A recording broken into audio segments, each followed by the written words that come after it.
Okay, everyone, picture this. A crowded subway car rattling through the heart of a bustling city, the air thick with the hum of conversation and the screech of metal on tracks. It's one of those days where everyone's in their own world, headphones on, eyes glued to screens, or just staring blankly out the window. But in the middle of this ordinary chaos, something extraordinary is about to happen. A young black teen, barely 17, stands near the back, his backpack slung over one shoulder, his sneakers scuffed from the city's streets. He's just another kid heading home after a long day, but what he does next sets off a chain of events that no one could have predicted. Across from him, a pregnant white woman struggles to find a seat, her face tired, her hands cradling her belly. The train sways, and she grips the pole to steady herself. Without a second thought, the teen steps forward, flashes a shy smile, and offers her a seat. It's a small gesture, the kind you might see any day on a crowded train. But then, as she sits down, she pulls a folded piece of paper from her bag, presses it into his hand, and whispers something that makes his eyes widen. That note? It's about to change his life forever. What's written on it? Why did she give it to him? And what does this moment have to do with a shocking discovery years later? Stick with me, because this story is about to take you on a wild ride full of heart, mystery, and a twist you won't see coming. Let's rewind a bit and meet Marcus, our teen from the subway. He's not your typical hero type. No cape, no grand speeches. He's just a kid from a rough neighborhood, raised by his grandmother after his mom passed when he was little. Marcus is the kind of guy who keeps his head down, works hard at school, and dreams of something bigger, even if he's not sure what that is yet. He's got this quiet strength about him, the kind you don't notice until it's right in front of you. That day on the subway, he wasn't trying to be anyone's savior. He saw a woman who needed help, and he acted. Simple as that. But that moment of kindness? It's like dropping a pebble in a pond. The ripples keep going, touching lives in ways he couldn't imagine. The woman, Emily, isn't just any passenger either. She's in her late 30s, with tired eyes but a warm smile that hides a story of her own. She's carrying more than just a baby. She's carrying a secret, one that's been weighing on her for years. That note she hands Marcus isn't just a thank you. It's a key, a spark, a bomb waiting to go off. But we're not there yet. First, we need to understand why this moment matters, why this note isn't just a piece of paper, but a doorway to something much bigger. The city around them is alive, pulsing with stories that crisscross like the subway lines beneath it. Marcus gets off at a stop, the note tucked in his pocket, his mind racing. He's curious, sure, but he's also a little freaked out. Who just hands a stranger a note like that? He waits until he's home, sitting on his worn-out couch in the tiny apartment he shares with his grandma, to unfold it. The handwriting is neat but hurried, like whoever wrote it was scared they'd run out of time. The words? They hit him like a punch. It's not money, not a phone number, not some random thank you. It's a message that hints at something huge, something about a place called Red Rock Canyon, a hike gone wrong, and two people who vanished without a trace. Marcus reads it again, his heart pounding. Red Rock Canyon? That's miles away, out in the desert, a place he's only seen in pictures. Why would this woman give him, a random kid, a note about something so cryptic? He's got no idea what it means, but he can't shake the feeling that he's just been pulled into something way bigger than himself. Now, let's talk about Emily for a second. She's not just some stranger on a train. She's someone who's been running from something, or someone for a long time. Her life looks picture perfect on the outside. Nice clothes, wedding ring, a baby on the way. But there's a shadow behind her eyes, a nervousness in the way she glances over her shoulder. That note wasn't a spur-of-the-moment thing. She'd been carrying it for a while, waiting for the right person to give it to. Why Marcus? Maybe it was his kindness, maybe it was fate, or maybe it was something else entirely. All we know is that when she saw him give up his seat, she saw something in him, something that made her trust him with a secret she's been holding onto for years. But secrets like hers don't stay buried forever. And when they come to light, they have a way of shaking up everything. For years pass. Marcus is no longer that wide-eyed kid on the subway. Life has a way of moving on, and he's been grinding, working, studying, trying to make something of himself. That note. He kept it tucked away in a box under his bed, but he never quite figured out what to do with it. Red Rock Canyon felt like a puzzle piece that didn't fit anywhere in his life. He'd almost forgotten about it, until one day, a news story breaks. A jogger out in Red Rock Canyon stumbles across something chilling, something that ties back to that cryptic note Marcus got all those years ago. The discovery sends shockwaves through the city, and suddenly, Marcus is pulled back into a mystery he didn't even know he was part of. What did that jogger find? How does it connect to Emily, to Marcus, to that moment on the subway? And what does it mean for the two people who vanished on that hike 4 years ago? This is where things get wild. The note wasn't just a random message. It was a breadcrumb and a trail that leads to secrets buried deep in the desert. Marcus starts digging, piecing together clues that take him from the crowded streets of the city to the rugged trails of Red Rock Canyon. Along the way, he learns that Emily wasn't just a tired, pregnant woman on a train. She was connected to the couple who disappeared, a couple whose story was bigger than anyone realized. Were they lost? Did they run? Or did something darker happen out there in the canyon? Marcus doesn't know it yet, but the answers he's chasing could put him in danger. Someone out there doesn't want the truth to come out. And as he gets closer, the stakes get higher.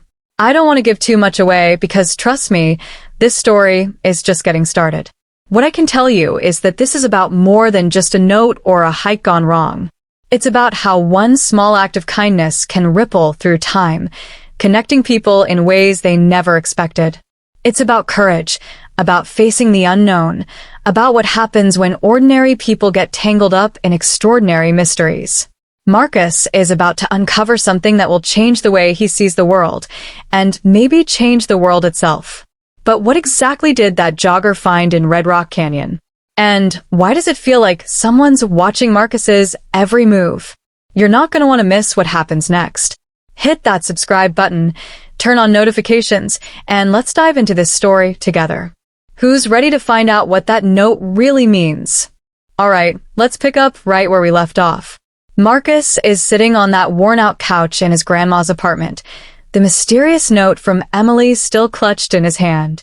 The words about Red Rock Canyon and a missing couple swirl in his head, making his heart race. He's just a kid, barely scraping by, with no business getting mixed up in something that sounds like it belongs in a movie. But there's something about the note, something in the way Emily looked at him when she handed it over, that won't let him just toss it aside. He folds it carefully, tucks it into his pocket, and promises himself he'll figure out what it means. But life, as it always does, has other plans. Days turn into weeks, and the note gets buried under the grind of school, part-time jobs, and helping his grandma keep the lights on. Still, it's there, nagging at him like a song stuck in his head. He doesn't know it yet, but that little piece of paper is about to pull him into a web of secrets that stretches far beyond the subway, all the way to the sun-scorched trails of Red Rock Canyon. Let's step back and get to know Marcus a bit better. Growing up in a cramped apartment in a neighborhood where sirens are more common than birds, he's learned to keep his eyes open and his guard up. His grandma, Miss Clara, is his rock, tough as nails, with a laugh that can light up a room and a no-nonsense attitude that keeps Marcus in line.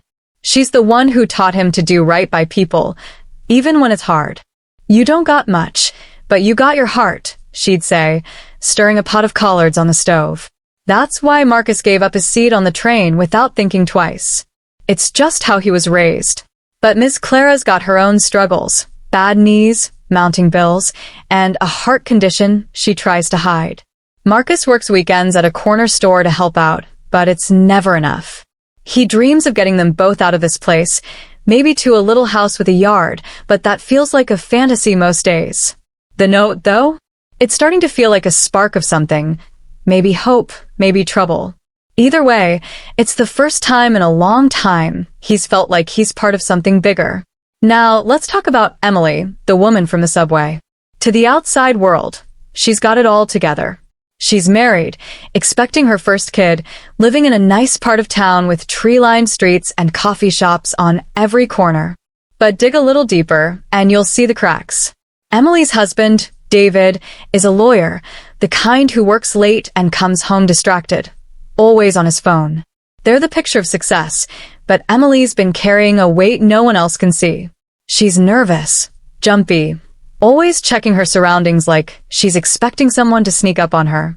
That note she gave Marcus wasn't random. She'd been carrying it for months, maybe years, waiting for the right moment, or the right person. Why Marcus? She can't quite explain it herself. Maybe it was the way he looked at her, not with pity or judgment, but with a quiet kind of respect. Maybe it was because he reminded her of someone from her past. Or maybe, just maybe, she was desperate and he was the only one who seemed like he might listen. Back to Marcus. It's a few weeks after the subway incident, and he's trying to focus on a history test when his best friend, Jamal, notices he's distracted. Jamal's the opposite of Marcus. Loud, quick to laugh, always got a scheme to make some extra cash. They're sitting in the school cafeteria, the smell of overcooked pizza hanging in the air, when Jamal leans in. Yo, what's up with you? You've been acting weird for days. Marcus hesitates, then pulls the note from his pocket. He hasn't shown it to anyone, not even Miss Clara, but Jamal's got a way of pulling stuff out of him. He unfolds the paper, and Jamal's eyes scan the words. Red Rock Canyon? A missing couple? Man, this sounds like some detective show mess. You gonna do something about it? Marcus shrugs, but inside, he's burning with curiosity. He's not a detective, not even close, but the note feels like a puzzle he's meant to solve. Jamal, of course, is all in. Bet we could figure this out. Google it, see what's up with this Red Rock place. That night, they huddle over Marcus's cracked phone, searching for anything about Red Rock Canyon and a missing couple. What they find sends a chill down Marcus's spine. 4 years ago, a young couple, Lila and Ethan Carter, went hiking in Red Rock Canyon, a sprawling desert park just outside Las Vegas. They were experienced hikers, the kind who packed extra water and knew the trails like the back of their hands. But they never came back. Search parties scoured the canyon for weeks, helicopters buzzing overhead, dogs sniffing through the brush. Nothing. No backpacks, no footprints, no trace. It was like the desert swallowed them whole. The story made headlines for a while. People love a good mystery, but eventually, the world moved on. Except for a few conspiracy nuts online who thought aliens or secret government experiments were involved, most people figured Lila and Ethan got lost, ran out of water, and didn't make it. But Marcus and Jamal aren't so sure. The note mentions Red Rock Canyon by name, and the words, "they didn't just get lost," are scrawled in Emily's hurried handwriting. What did she know? And why did she trust Marcus with it? The more Marcus digs, the more questions he has. He and Jamal start piecing together what they can from old news articles and sketchy internet forums. Lila and Ethan weren't just random hikers. Lila was a journalist, always chasing big stories, the kind that made powerful people nervous. Ethan was a photographer, always by her side, capturing the world through his lens. They were the kind of couple who seemed destined for something great, until they weren't. Marcus finds a grainy photo of them online, smiling at a trailhead, their hiking gear slung over their shoulders. They look happy, alive, like nothing could touch them. But something did. Marcus can't stop thinking about the note. They didn't just get lost. What does that mean? Did someone make them disappear? And how is Emily connected to all this? Meanwhile, Emily's life is unraveling in ways she didn't expect. She's back in her pristine apartment, the kind with too many throw pillows and a fridge full of organic groceries. But she's not sleeping. Every creak of the floorboards, every car that lingers too long outside her window, makes her heart race. She hasn't told David about the note, or about Marcus. She can't. David's been distant lately, buried in his work, and there's something about the way he looks at her sometimes, like he knows more than he's letting on. Emily's been keeping secrets from him, too. Secrets about her past, about a job she used to have, about people she used to know. People like Lila Carter. Emily worked with Lila years ago, back when they were both starting out at a small newspaper. Lila was fearless, always digging into stories no one else would touch. Emily admired her, but she also knew Lila's curiosity came with a cost. When Lila and Ethan vanished, Emily told herself it was just a tragic accident. But deep down, she knew better. And now, with that note out of her hands, she's terrified. Did she make a mistake giving it to Marcus? Or was it the only way to finally set things right? Marcus, on the other hand, is starting to feel like he's in over his head. He's not some hero from a movie. He's just a kid who gave up his seat on a train. But the note keeps pulling him back. He starts having dreams about Red Rock Canyon, about endless trails winding through red cliffs and thorny bushes. In his dreams, he hears voices calling out, but he can never find them. He wakes up sweating, the note's words echoing in his mind. Jamal keeps pushing him to do something, to go to the police or track down Emily, but Marcus isn't sure. The police? They'd probably laugh him off, or worse, think he's involved in something. And Emily? He doesn't even know her last name or how to find her. All he's got is the note and a growing sense that he's being watched. Maybe it's just paranoia, but he's noticed a car parked across the street from his apartment a few times, a dark sedan with tinted windows. It's probably nothing, he tells himself. But he can't shake the feeling that someone's keeping tabs on him. One night, Marcus and Jamal sneak into the school library after hours. Jamal's got a cousin who's a janitor and forgot to lock a side door. They're hunched over a computer, digging deeper into Lila and Ethan's disappearance. They find an old blog post Lila wrote, buried on some obscure website. It's cryptic, but it hints at a story she was working on before she vanished. Something about a powerful company tied to land deals near Red Rock Canyon. The post cuts off abruptly, like she was interrupted. Marcus feels a knot in his stomach. Was Lila onto something dangerous? Did she and Ethan stumble across something in the canyon that got them in trouble? Jamal's eyes are wide. Man, this is some next-level stuff. You think this is what the note's about? Marcus doesn't know, but he's starting to think Emily wasn't just some random woman on a train. She knew something worth risking everything to pass on. Back at Emily's apartment, things are getting worse. She's been getting strange calls, hang-ups in the middle of the night, a voice that doesn't speak but breathes heavily on the other end. She's tried to brush it off, but it's getting harder to ignore. One evening, while David's at another late meeting, she finds a photo tucked into a stack of mail. It's a picture of her on the subway, the moment she handed Marcus the note. Her blood runs cold. Someone was watching her. Someone knows what she did. She wants to warn Marcus, to tell him to forget the note and stay out of it, but she doesn't know how to find him. And deep down, she's not sure she wants him to stop.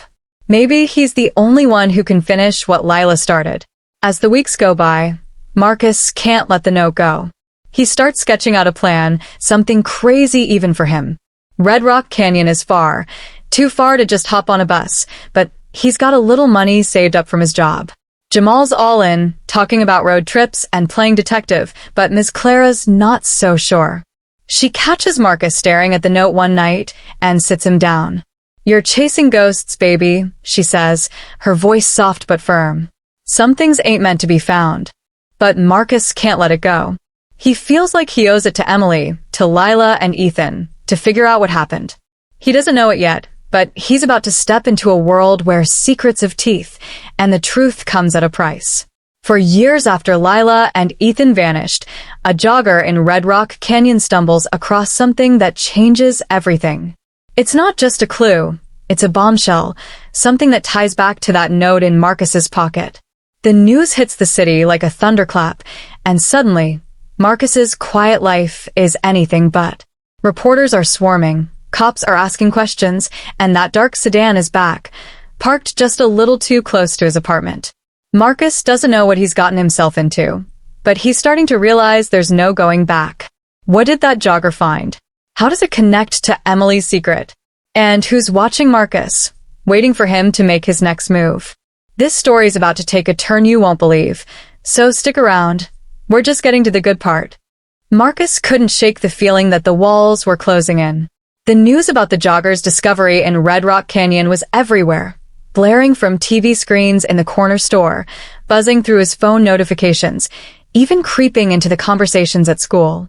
A backpack, weathered and torn, had been found half buried under a pile of rocks near a remote trail. Inside, a camera, a water bottle, and a journal with pages so faded they were barely readable. The authorities weren't saying much, but the rumors were wild. Some said it belonged to Lila and Ethan Carter, the couple who vanished 4 years ago. Others whispered about foul play, about secrets hidden in the desert. Marcus felt the note burning a hole in his pocket. Its words, they didn't just get lost, echoing louder than ever.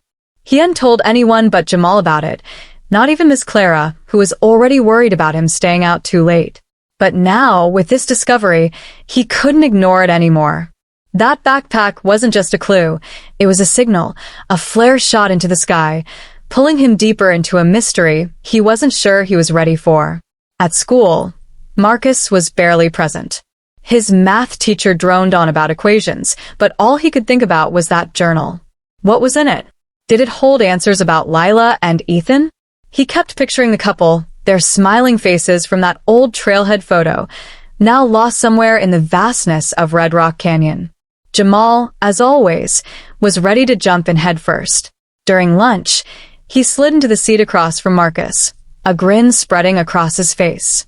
Yo, we gotta get out there, man. Red Rock ain't that far. We could take a bus, maybe hitch a ride. Bet we'd find something the cops missed. Marcus rolled his eyes, but Jamal's enthusiasm was infectious.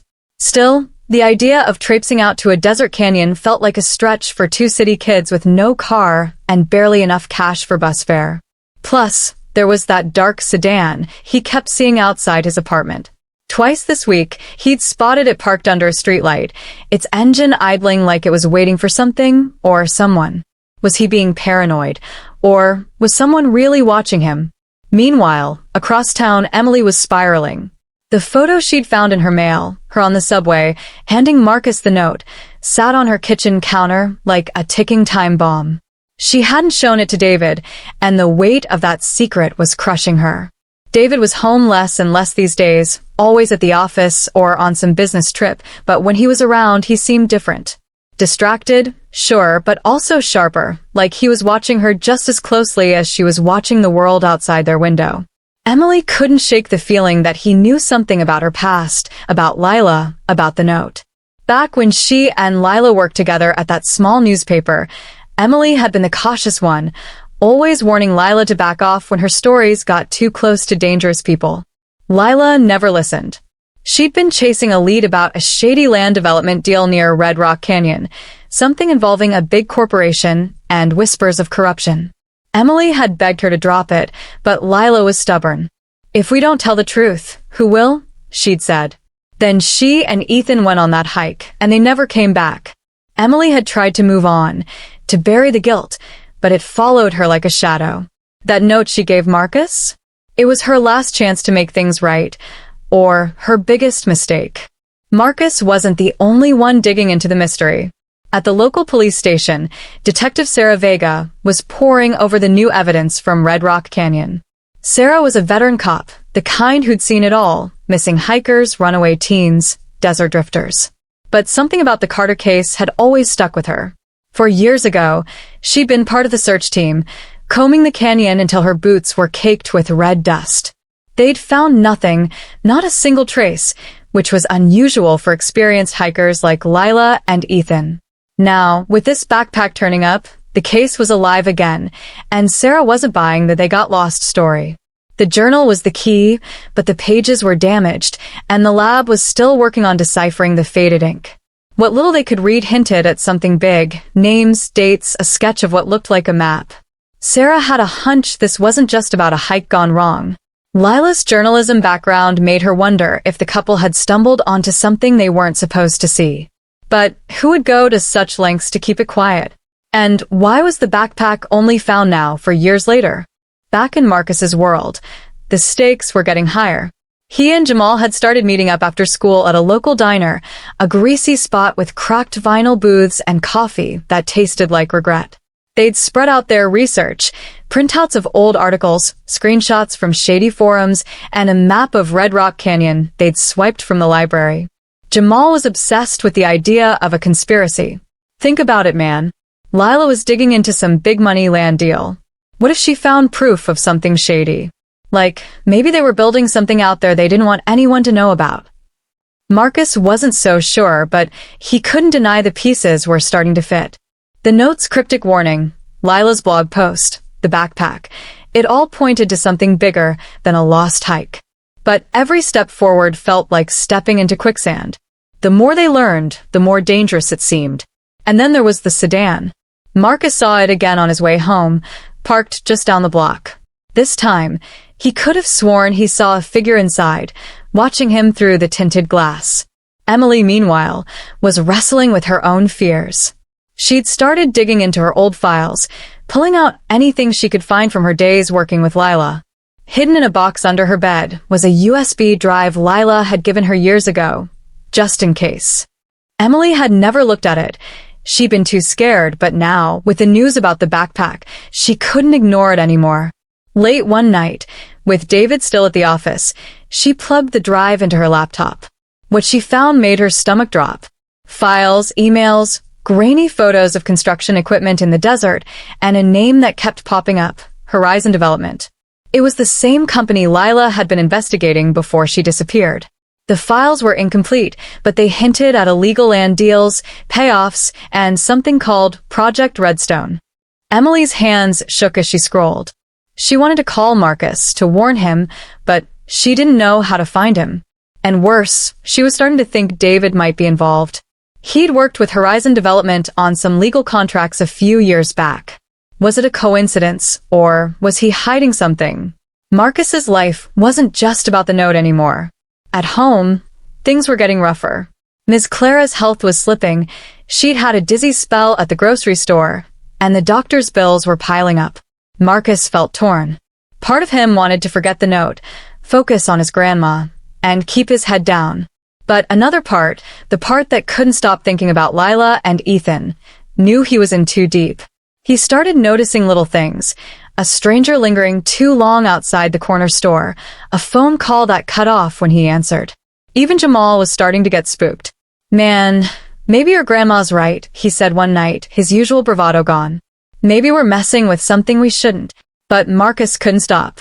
He felt like he owed it to Emily, to the couple in the canyon, to keep going. He started carrying the note everywhere, like a talisman, rereading it until the words were burned into his brain. Detective Vega was hitting her own walls. The journal from the backpack was a mess. Half the pages were illegible, and the lab was taking forever to process the rest. But one thing stood out, a name scrawled in the margin. Horizon Development. Sarah had heard of them, a big player in real estate, with ties to some powerful people in the city. She tried to pull records on their projects near Red Rock Canyon, but every request came back redacted or unavailable. Someone was stonewalling her, and she didn't like it. She started digging into Lila's old stories, tracking down her editor, a grizzled guy named Frank who'd retired to a cabin in the mountains. Over a crackly phone line, Frank told her Lila had been working on something big before she vanished. She was scared, he said. Not of the desert, of the people she was writing about. Sarah pressed him for more, but he clammed up, saying he'd already said too much. As she hung up, she couldn't shake the feeling that someone was pulling strings behind the scenes. Marcus and Jamal decided to take a risk. They tracked down the newspaper where Lila and Emily had worked, a rundown building in a part of town that hadn't seen better days in years. The receptionist, a woman with a smoker's cough, barely looked up when they asked about Lila Carter. Haven't heard that name in years, she said, but she pointed them to a storage room full of old files. Marcus's heart raced as they sifted through dusty boxes, finding nothing but old memos and yellowed clippings. Just when they were about to give up, Jamal pulled out a folder labeled Redstone. Inside was a single page, a memo from Horizon Development about a land survey in Red Rock Canyon, dated a month before Lila and Ethan disappeared. It wasn't much, but it was enough to make Marcus's pulse pound. They slipped the memo into Jamal's backpack and got out of there, the receptionist's cough echoing behind them. Emily, alone in her apartment, was starting to crack. The photo, the USB drive, the late-night calls, it was too much. She wanted to run, to leave the city and never look back, but she couldn't. Not with a baby on the way, not with David acting stranger by the day. One night, She caught him going through her desk, his face pale, when she asked what he was doing. "Just looking for a pen," he said, but his voice was tight, like he'd been caught. Emily didn't push him, but she started locking her bedroom door at night. She kept thinking about Marcus, that kid on the subway. Had she dragged him into this mess? Was he okay? She didn't know, but she prayed he was smarter than she'd been, smarter than Lila. The tension was building, and Marcus could feel it in his bones. The sedan was back, parked across the street again, and this time, he saw someone get out, a man in a dark jacket, his face hidden by a baseball cap. Marcus's heart thudded as he ducked into an alley, his breath coming fast. He didn't know what was out there in Red Rock Canyon, but he knew one thing, that Jogger's discovery had stirred up something dangerous, and he was caught in the middle. Emily was scared, Sarah was frustrated, and Marcus was out of his depth, but none of them could turn back now. What was Project Redstone? Who was watching them? And what really happened to Lila and Ethan? The answers were out there, buried in the desert, and Marcus was determined to find them, even if it meant walking straight into the fire. Marcus's sneakers crunched against the gravel as he stepped off the bus, the desert air hitting him like a blast from a furnace. Red Rock Canyon loomed in the distance, its jagged cliffs glowing red under the late afternoon sun. He'd never been this far from the city, and the vastness of the place made his chest tighten. Jamal was right behind him, his usual swagger replaced by a nervous energy. "Man, this place is creepy," he muttered, adjusting his backpack, which held the stolen memo from the newspaper office and a couple of water bottles they'd grabbed at a gas station. Marcus didn't respond. His eyes were fixed on the trailhead, the same one from the old photo of Lila and Ethan Carter, now faded in his mind but sharp with meaning. The note from Emily was tucked in his pocket, its words, they didn't just get lost, pounding in his head like a drumbeat. He told Miss Clara he was staying at Jamal's for the weekend, a lie that sat heavy in his gut. But he couldn't turn back now. The Jogger's discovery of the backpack had lit a fire under him, and that memo about Project Redstone was the only clue he had.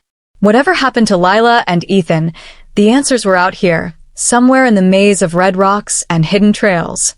The bus ride had been a gamble. Every penny of Marcus's savings from the corner store job went into it, and Jamal had chipped in what he'd made from selling old sneakers online. They'd spent the last week planning, poring over maps of Red Rock Canyon, trying to match the sketch from the journal found in the backpack to something real. The journal itself was still with the police, but news reports had leaked enough details to give them a starting point, a narrow trail off the main path, marked by a twisted juniper tree. Marcus wasn't sure what he expected to find, a clue, a sign, something to make sense of the note, and the growing sense of danger that followed him like a shadow. That dark sedan had been parked outside his apartment again last night, and this time, he'd seen the man in the baseball cap talking on a phone, his eyes locked on Marcus's building. It wasn't paranoia anymore. Someone was watching, and Marcus had a sinking feeling they knew he was coming here. Back in the city, Emily was falling apart. The USB drive Lila had given her years ago was hidden in a sock drawer now, but its contents haunted her. Project Redstone wasn't just a land deal, it was something bigger, something that made her skin crawl. The files mentioned environmental violations, secret surveys, and a name she couldn't shake, David, her husband. She'd found an email on the drive, buried in a folder labeled drafts, from Lila to an unknown contact. It was vague but chilling. He's involved. Don't trust him. Emily's hands shook as she read it again, sitting alone in her darkened apartment.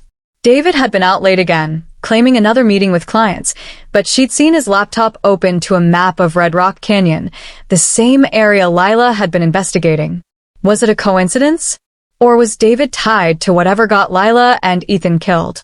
The photo of her on the subway, the late-night calls, the way David's voice tightened when she asked about his work, it was all adding up, and none of it was good.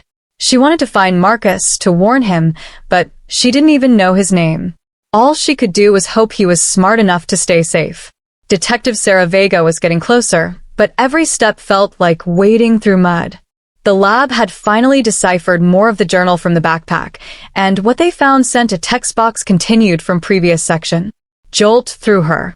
Lila's handwriting was clear in places, detailing a meeting she and Ethan had planned in the canyon with a source who promised proof about Project Redstone. The last entry was frantic. "They know we're here. We have to move fast."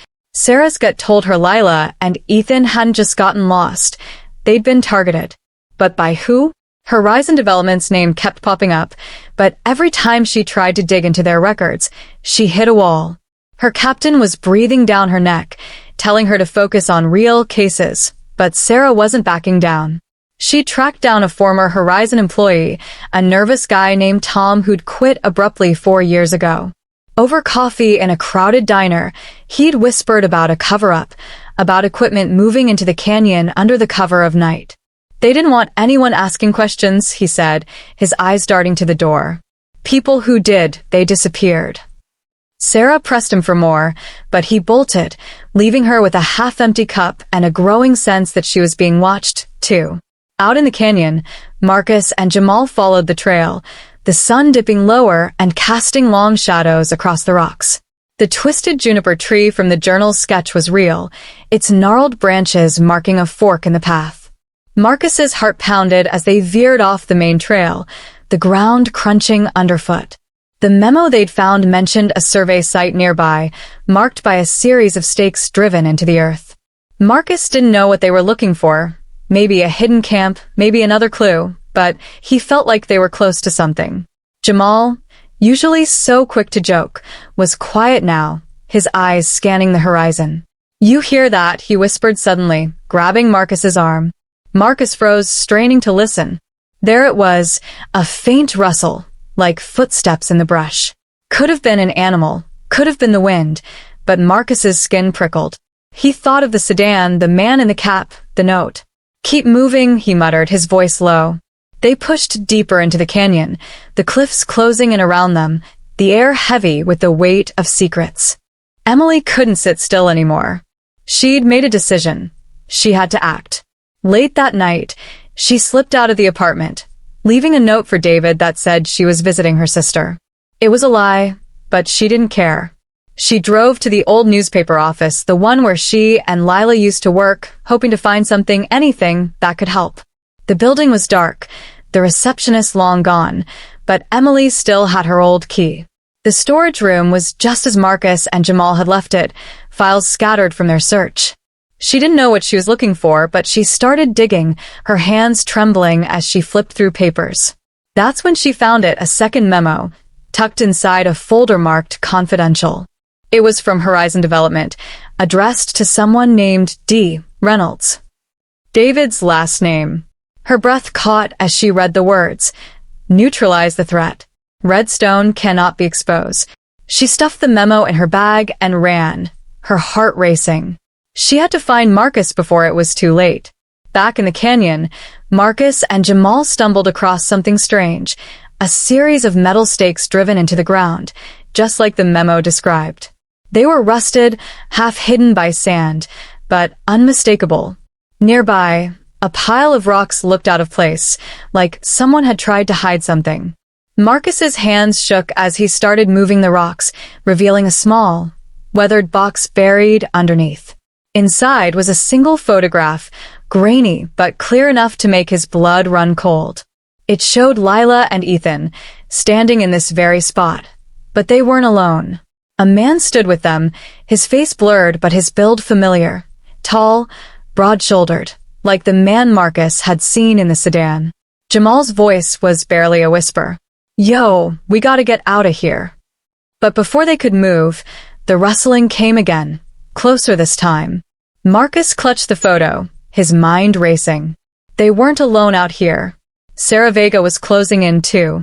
She'd gotten a tip from a park ranger about unusual activity in the canyon, a group of men seen near the survey site, moving equipment late at night. She drove out to Red Rock herself, her badge tucked in her pocket, her gut telling her she was running out of time. The trail was quiet, too quiet, and as she approached the juniper tree, she saw footprints in the dirt, fresh ones, smaller than she'd expected. Kids, maybe. Her heart sank. Whoever was out here, they were in over their heads. She pulled her radio, ready to call for backup, when she heard it, a low hum, like an engine in the distance. A vehicle was coming, and it wasn't a park ranger. Emily was on the road now, the memo burning a hole in her bag. She didn't know where Marcus was, but she had a hunch. Red Rock Canyon was the only place that made sense. She drove through the night, her phone buzzing with missed calls from David. She didn't answer. The memo had confirmed her worst fears. David was involved, maybe not directly, but enough to make her question everything. Had he known what happened to Lila and Ethan? Was he part of the cover-up? Her hands gripped the wheel as she sped toward the canyon, praying she wasn't too late to save Marcus from the same fate. Marcus and Jamal crouched behind a boulder, the rustling growing louder. The sun was almost gone now, the canyon bathed in an eerie twilight. Marcus's heart was in his throat as he peeked out, catching a glimpse of movement. A man in a dark jacket, the same baseball cap pulled low. He was holding something, maybe a flashlight, maybe something worse. Jamal grabbed Marcus's arm, his eyes wide with panic. "We gotta run, man." But Marcus couldn't move. The photo, the note, the memo, it all led here, to this moment. Whatever Project Redstone was, whatever happened to Lila and Ethan, the truth was close. But so was the danger. The man in the cap was getting closer, his steps deliberate, like he knew exactly where they were. Marcus clutched the photo tighter, his mind screaming one question. What did they find out here that someone was willing to kill for? The air in Red Rock Canyon was thick with tension as Marcus and Jamal crouched behind the boulder, their breaths shallow, the rustling footsteps of the man in the baseball cap growing closer. The photograph in Marcus's hand felt like it was burning, Lila and Ethan's faces staring up at him alongside that blurred figure who seemed too familiar. The canyon's twilight glow cast eerie shadows, making every rock and bush look like a threat. Jamal's grip on Marcus's arm tightened, his voice a harsh whisper. "We gotta move, man, now." But Marcus was frozen, his mind racing. The note from Emily, the memo about Project Redstone, the backpack, and now this photo. It all pointed to something bigger, something dangerous enough to make someone hunt them down in the middle of the desert. The man's step stopped, and for a moment, there was nothing but silence. Then, a low whistle cut through the air, followed by another set of footsteps. Someone else was out there. Marcus's heart sank. They weren't just being followed. They were being cornered. Back in the city, Emily's car tore down the highway toward Red Rock Canyon. The memo from Horizon Development crumpled in her passenger seat. Her phone kept buzzing. David again, but she ignored it, her hands trembling on the wheel. The words from the memo: neutralize the threat. Redstone cannot be exposed, looped in her mind, each one tying her closer to the chilling realization that her husband might be part of whatever got Lila and Ethan killed. But there was something else nagging at her, a memory from years ago when she and Lila worked late nights at the newspaper. Lila had mentioned a source, someone inside Horizon Development who'd been feeding her information about Project Redstone. She'd called him the Ghost because he was so hard to track down. Emily hadn't thought much of it at the time, but now, with the USB drive's files and the memo pointing to David, she wondered if that source was still out there, or if they'd met the same fate as Lila and Ethan. As she sped toward the canyon, a new fear gripped her. What if Marcus had stumbled into the same trap? Detective Sarah Vega's boots crunched against the canyon trail, her flashlight cutting through the gathering dark. The fresh footprints she'd spotted near the juniper tree had her on edge, too small to be a ranger's, too reckless to be a seasoned hiker's. Kids, she thought, her stomach twisting.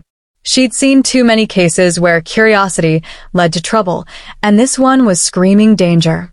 The hum of the approaching vehicle was louder now, a black SUV with tinted windows cresting the ridge. It wasn't marked, and it sure wasn't Park Service. Sarah ducked behind a rock, her hand on her radio, but the signal was spotty out here. She cursed under her breath, knowing she was on her own. The journal's frantic last entry, "They know we're here," flashed in her mind. Whoever was behind Project Redstone had gone to great lengths to keep it buried, and now, with the backpack's discovery stirring things up, they were back to clean up loose ends. Sarah's instincts screamed that those kids, whoever they were walking into a hornet's nest. In the canyon, Marcus and Jamal's cover was blown. The man in the cap stepped into view, his flashlight beam sweeping the ground just inches from their hiding spot. Marcus caught a glimpse of his face, hard-lined, not the kind of guy who'd hesitate to hurt someone. But before Marcus could decide whether to run or stay put, a second figure emerged from the shadows, this one smaller, wiry, holding a walkie-talkie that crackled with static. "They're close," the second man said, his voice low but clear. "Find them before they find it." Marcus's blood ran cold. "Find what?" The photo in his hand felt heavier, the blurred figure next to Lila and Ethan taunting him. Was it the man in the cap? Someone else? Jamal tugged at his sleeve, his eyes wide with panic, but Marcus shook his head. Running now would only get them caught. They had to wait, to think. But the men were closing in, their footsteps methodical, like hunters stalking prey. Then came the twist Marcus never saw coming. The wiry man's walkie-talkie crackled again, and a voice cut through, sharp and commanding. "Reynolds says to wrap this up tonight. No mistakes." Marcus's breath caught. Reynolds. The name from Emily's memo, the one tied to David. His mind spun, connecting dots that didn't quite fit. Was David out here, too? Was he the one pulling the strings? Before he could process it, the ground beneath them shifted. Not literally, but in the way only a gut-punch realization can. The photo wasn't just a clue. It was a warning. Lila and Ethan hadn't been alone in the canyon, and whoever was with them had made sure they never left. Marcus's hands shook as he stuffed the photo back in his pocket, his mind screaming to move, to do something, but his body felt like it was glued to the spot. Emily's car skidded into the Red Rock Canyon parking lot, the memo burning a hole in her passenger seat. She didn't know where to start, but the trailhead was as good a place as any. Her flashlight wobbled as she stumbled onto the path, her pregnant belly slowing her down but not stopping her. She kept thinking about Marcus, that kid on the subway, and the note she'd given him. Had she doomed him by passing on Lila's secret? The canyon was quiet, too quiet, and every snap of a twig made her jump.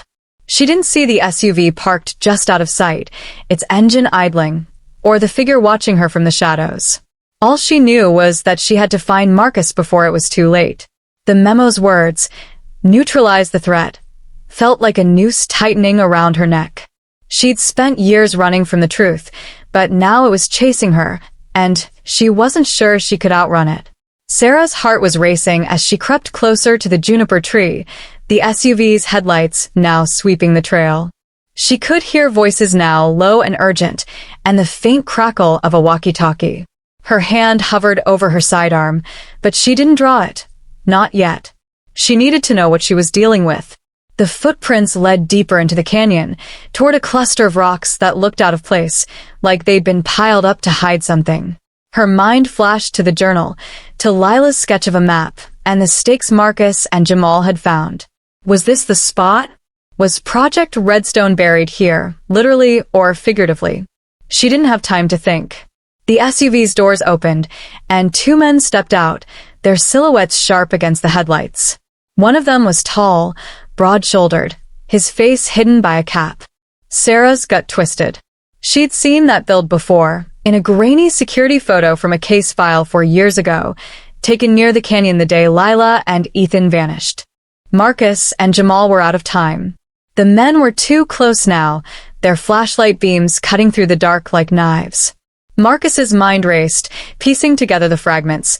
The note, the memo, the photo, the name Reynolds.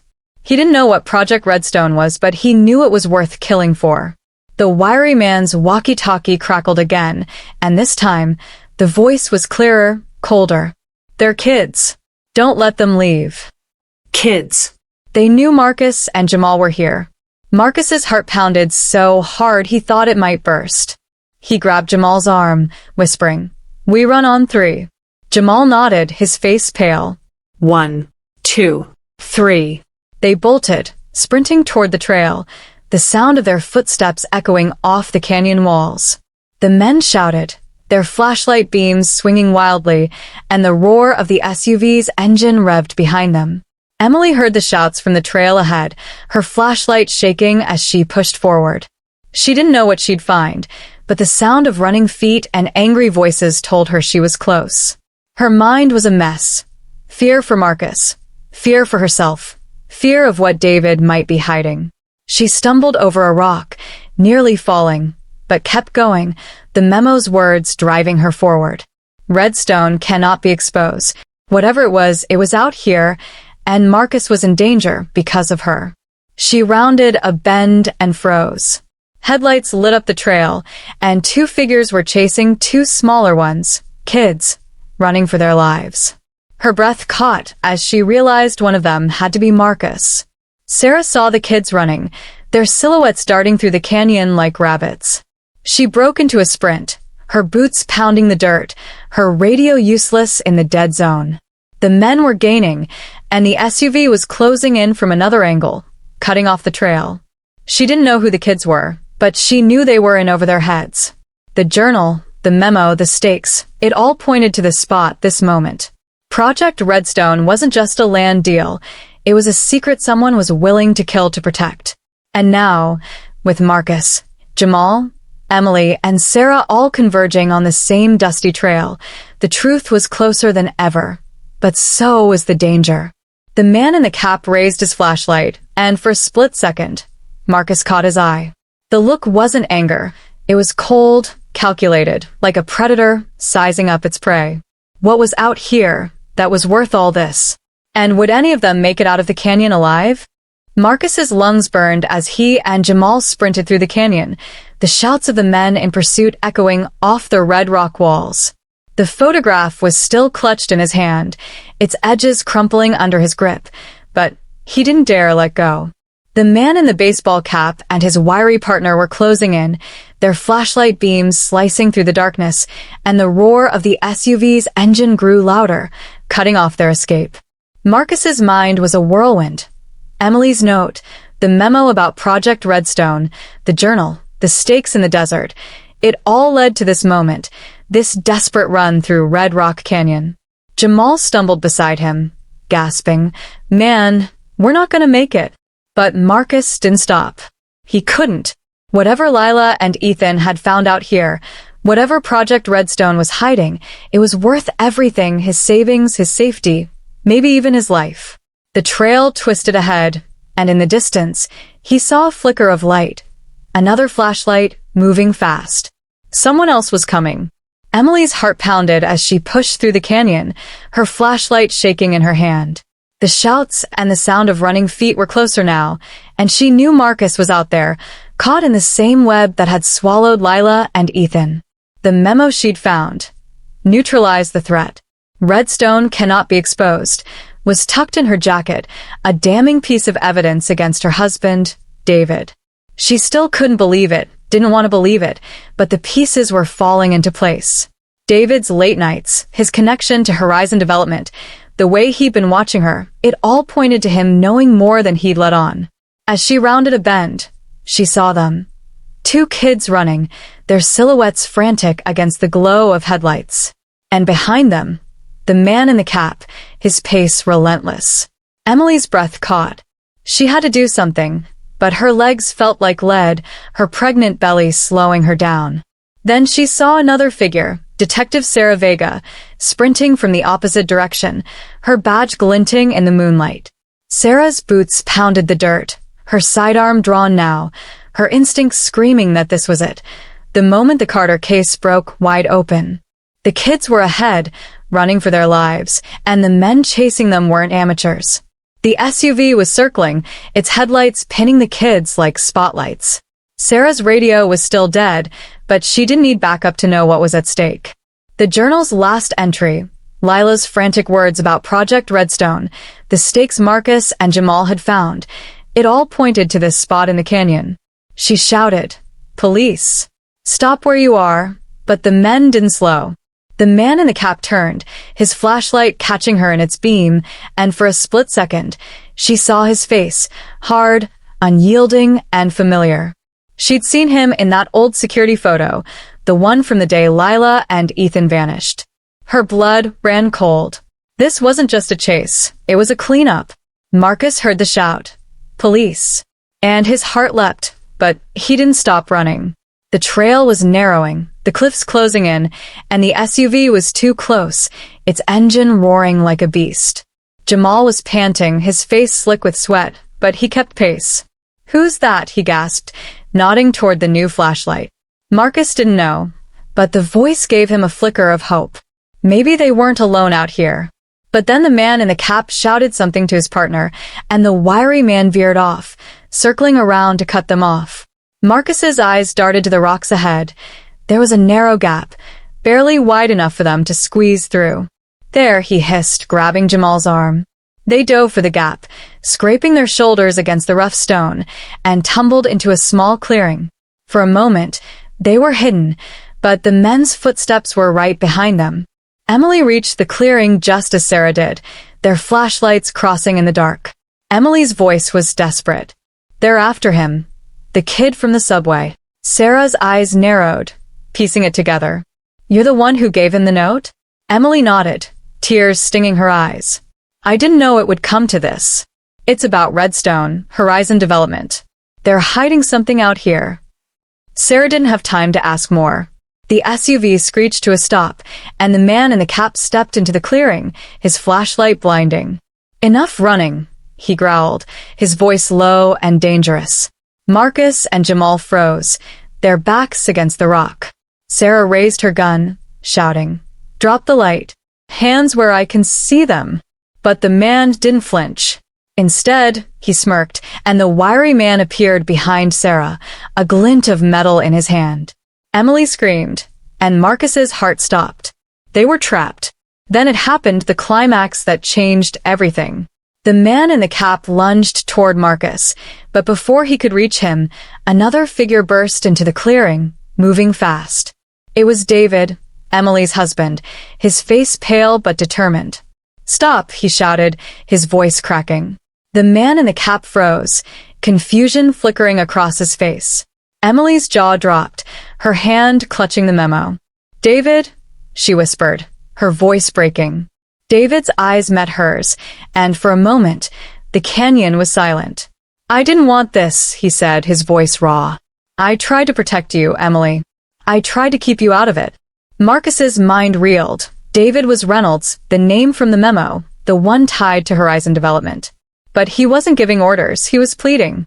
"They used me," David continued, turning to the man in the cap. "Horizon paid me to keep quiet, but I didn't know they'd go this far." The man in the cap laughed, a cold, bitter sound. "You're in too deep, Reynolds. You think you can just walk away?" He raised his hand, and Marcus saw it, a gun, glinting in the flashlight's beam.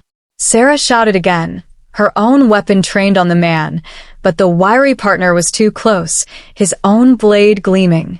It was a standoff, and no one was backing down. Marcus clutched the photo, his mind racing. The blurred figure next to Lila and Ethan, it wasn't David. It was the man in the cap. He'd been there 4 years ago, and he was here now, cleaning up the mess. Project Redstone wasn't just a land deal.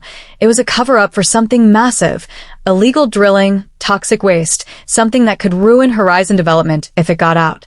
Lila and Ethan had found proof, and they'd paid the ultimate price. David stepped forward, his hands raised. "Let the kids go," he said, his voice steady now. "They don't know enough to hurt you." But the man in the cap shook his head. "They know too much already." He aimed the gun at Marcus, and time seemed to slow. Emily screamed, throwing herself in front of Marcus, her arms outstretched. Sarah fired, the shot echoing through the canyon, and the man in the cap staggered, clutching his shoulder. The wiry man lunged at Sarah, but she was faster, tackling him to the ground. The SUV's headlights flared as it revved, ready to ram through the clearing. Marcus grabbed Jamal, pulling him toward the gap in the rocks, but David's voice stopped them. "There's a way out," he said, pointing to a hidden trail. "Run now." Marcus and Jamal didn't hesitate, sprinting for the trail as chaos erupted behind them. Sarah wrestled with the wiry man, her cuffs snapping around his wrists. Emily clung to David, tears streaming down her face, as the man in the cap staggered to his feet, blood dripping from his wound. The SUV screeched forward, but Sarah fired another shot, shattering its windshield, and it veered off, crashing into a boulder. Marcus's heart was pounding, but he kept running, the photo and the note still in his pocket. They reached the trail's end, collapsing in the dirt, the sound of sirens finally breaking through the canyon silence. Sarah had called for backup before her radio died, and help was coming. The main conflicts unraveled in a rush. David confessed everything, how Horizon Development had hired him to handle legal cover for Project Redstone, a secret operation to drill for rare minerals in the canyon, ignoring environmental laws and bribing officials. Lila and Ethan had found evidence, and Horizon's enforcers, the man in the cap and his crew, had made them disappear. David hadn't known the full extent until it was too late, and he'd spent years trying to protect Emily from the truth. The man in the cap was arrested, his partner cuffed, and the journal's contents were enough to launch a full investigation into Horizon Development. Marcus and Jamal were safe, their bravery exposing a truth that had been buried for 4 years. Emily, shaken but relieved, faced the painful reality of her husband's involvement, but vowed to start over, for her baby's sake. But then came the final twist, the one no one saw coming. As Marcus handed the photo to Sarah, something caught his eye, a faint mark on the back, invisible until now. It was a set of coordinates, scratched in Lila's handwriting, pointing to another spot in the canyon. Sarah's eyes widened as she read them. "This isn't over," she said, her voice low. The journal, the memo, the photo, they were only part of the puzzle. Whatever Lila and Ethan had found, there was more out there, still hidden in the desert. Marcus's heart sank. He'd thought they'd won, that the truth was out. But the coordinates suggested something else, something bigger, something Horizon was still protecting. As the sirens grew louder, Marcus looked out at the canyon, its shadows stretching like fingers. What else was out there? And would he have the courage to face it? The sirens wailed through Red Rock Canyon, their sound bouncing off the cliffs as police cars roared into the parking lot, red and blue lights cutting through the desert night. Marcus and Jamal sat huddled at the trail's end, their chests heaving, the photograph and Emily's note still clutched in Marcus's trembling hands. The coordinates scratched on the back of the photo seemed to pulse with a life of their own, a final message from Lila that hinted at secrets still buried in the canyon. Detective Sarah Vega stood nearby, her face grim as she directed the arriving officers to secure the man in the baseball cap and his wiry partner, both now cuffed and slumped against the crashed SUV. Emily stood a few feet away, her arms wrapped around herself, tears streaming down her face as she watched David being led away in handcuffs. The truth about Project Redstone had come crashing down, but the cost was heavy. Marcus's mind was a storm of questions, about Lila and Ethan, about the coordinates, about what he'd just survived. He looked at Jamal, whose usual grin was gone, replaced by a wide-eyed stare that said he was still processing it all. They'd made it out, but the canyon wasn't done with them yet. Sarah took the photo from Marcus, her eyes narrowing at the coordinates. "You kids are lucky to be alive," she said, her voice rough but not unkind. "But this," she tapped the photo, "this means we're not finished here." Marcus nodded, his throat too tight to speak. He wanted to go home, to crawl onto the couch in his grandma's apartment and forget this ever happened, but the note, the memo, the photo, they'd changed him. He wasn't just a kid from the city anymore. He'd stumbled into a truth that had cost lives, and those coordinates were a call to keep going. Sarah tucked the photo into an evidence bag, promising to follow up, but Marcus could see the exhaustion in her eyes. She'd been chasing this case for 4 years, and even with the arrests, it wasn't over. Horizon Development's secrets ran deep, and the canyon held more than just memories of Lila and Ethan. Emily approached Marcus, her face pale but resolute. "I'm so sorry," she said, her voice breaking. "I never meant to drag you into this." Marcus shook his head, managing a small smile. "You didn't drag me. I chose to keep going." Emily's eyes softened, and for a moment, they stood in silence, two strangers bound by a single act of kindness on a subway. She told him about the memo, about David's involvement, about how she'd spent years burying her guilt over Lila's death. "She was my friend," Emily said, her voice barely above a whisper. "She trusted me, and I let her down. That note, it was my way of trying to make it right." Marcus didn't know what to say, but he felt the weight of her words. That note had changed his life, too, pulling him from his quiet world into a dangerous one. But it had also shown him what he was capable of. The police escorted Marcus and Jamal back to the parking lot, where a paramedic checked them for injuries. They were bruised and shaken, but okay, their story already spreading through the officers like wildfire. Two kids from the city, chasing a mystery that had stumped the police for years. It was the kind of thing that made headlines.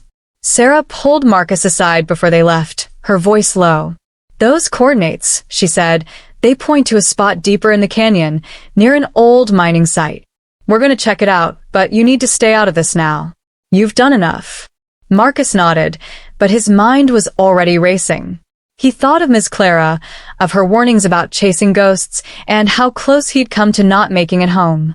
But he also thought of Lila and Ethan, of their smiling faces in that trailhead photo, and the truth they died for. He wasn't sure he could let it go. Back in the city, life didn't just snap back to normal. Marcus and Jamal returned to school, but the whispers followed them. Classmates calling them the detective kids, teachers giving them curious looks. Jamal leaned into it, cracking jokes about their canyon adventure, but Marcus stayed quiet. He kept the note in a box under his bed, next to the folded-up map of Red Rock Canyon. Ms. Clara noticed the change in him, the way he stared out the window like he was still out there in the desert. "You did something brave, baby," she told him one night, her hand on his shoulder. "But you gotta live your life now, not theirs." Marcus nodded, but he couldn't shake the feeling that the canyon wasn't done with him. The news was full of stories about Horizon Development, their illegal drilling operation exposed, their executives facing charges. The man in the cap, whose name turned out to be Victor Crane, was a hired fixer, paid to silence anyone who got too close to Project Redstone. His arrest was a victory, but the coordinates on the photo kept nagging at Marcus. Emily's world was different now, too. David's confession had shattered their marriage, but it also set her free. She moved out of their pristine apartment, renting a small place closer to her sister, where she could focus on her baby, due any day now. The memo she'd found had been turned over to Sarah, and it was the final nail in Horizon's coffin. But Emily couldn't stop thinking about Lila, about the USB drive, about the ghost source who'd helped her friend. She started digging again, quietly, reaching out to old contacts from the newspaper. One day, she got a call from a blocked number. The voice was low, cautious, but familiar. "You're Emily, right?" Lila's friend. The man wouldn't give his name, but he said he'd been the source, the one Lila called the ghost. He'd gone into hiding after her disappearance, but the news about Project Redstone had brought him out. "There's more," he said. "Check the coordinates." Emily's heart raced. She called Sarah immediately, passing on the tip. Sarah led a team back to Red Rock Canyon a week later, guided by the coordinates from the photo. The old mining site was overgrown, hidden by years of sand and scrub, but they found it, a rusted hatch buried under a pile of rocks, leading to an underground chamber. Inside was a cache of documents, photos, and samples of contaminated soil, all proof of Horizon's illegal drilling. But there was something else, a small, locked box with Lila's initials carved into it. Sarah's hands shook as she opened it, revealing a memory card and a letter. The letter was from Lila, written the day before she and Ethan vanished. "If you're reading this, we didn't make it," it began. "Project Redstone is poison, literally. They're dumping waste in the canyon, and they'll kill to keep it quiet. Tell the world." The memory card held photos and videos, Ethan's work, showing equipment, barrels of chemicals, and faces, Victor Crane among them. It was the evidence Lila and Ethan had died for, hidden where no one would look. The discovery broke the case wide open. The media swarmed, calling it the Red Rock scandal. Horizon Development collapsed under the weight of lawsuits and federal investigations. The contaminated soil was cleaned up, and the canyon was closed to hikers while experts assessed the damage. Sarah was hailed as a hero, but she made sure Marcus and Jamal got credit, too. Their names were in every article, their faces on the news, the kids who'd sparked it all with a stolen memo and a photograph. Marcus didn't care about the attention, though. He kept thinking about Lila's letter, about her courage, about how close he'd come to losing everything. He visited Emily one day, bringing her a copy of the news story.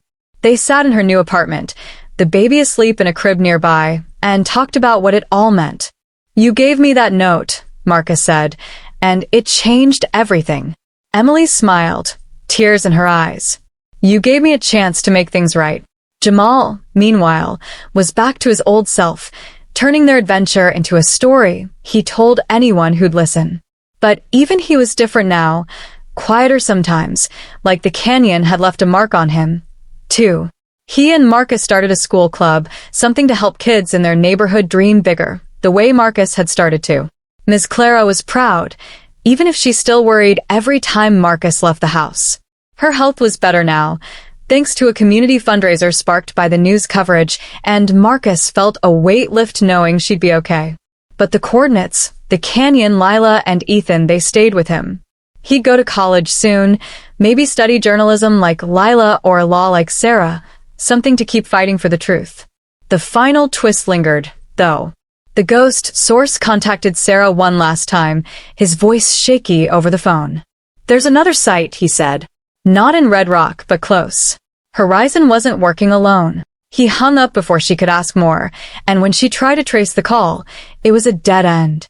Sarah didn't tell Marcus or Emily, not yet. They'd been through enough. But she kept the information in a locked file, knowing she'd be back in the desert someday. For Marcus, the story felt complete, but the canyon's shadows still whispered. He'd walk by the corner store, see the news on TV, and wonder what else was out there. One night, he pulled the note from its box, reading it again. They didn't just get lost. They hadn't, and neither had he. The subway, the note, the canyon, it was all part of a journey that showed him who he could be. So, what's the takeaway? Sometimes a small act, like giving up your seat on a train, can set off a chain reaction that changes lives.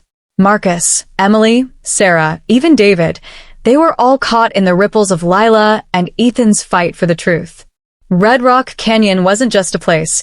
It was a reminder that secrets don't stay buried forever, and courage can come from the most unexpected places.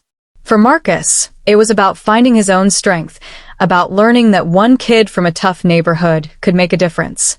For Emily, it was about facing her past and choosing to move forward.